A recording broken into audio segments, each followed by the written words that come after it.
Gusto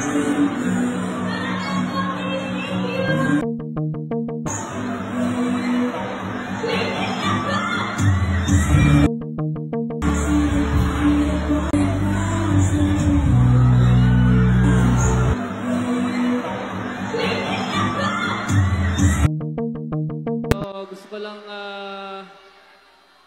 manghihingi ng paunhin, pero kailangan kong sabihin to para sa mga artist na kasi dapat kaninang 11 pa kami dito eh. So sana naman walang sumisingit. Yun lang. Respeto lang ba?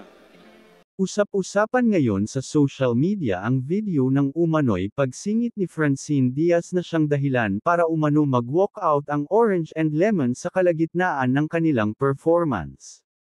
Sa mga video na ibinahagi ng OMG sa Facebook ay makikitang nasa stage na ang banda ng Human Trail si Francine at bumati sa audience. Makikita sa likuran ni Francine ang naturang banda na nagkaroon ng diskusyon at tila nenes kay Francine at siniyasan ang kanyang mga kasamahan na umalis na sa stage. Matapos nito ay bumalik sa stage ang bokalista ng kanilang banda at naglabas ng kanyang saloobin sa nangyari. Gusto ko lang manghingi ng paumanhin pero kailangan kong sabihin to para sa mga artist, kasi dapat kaninang 11 pa kami dito eh.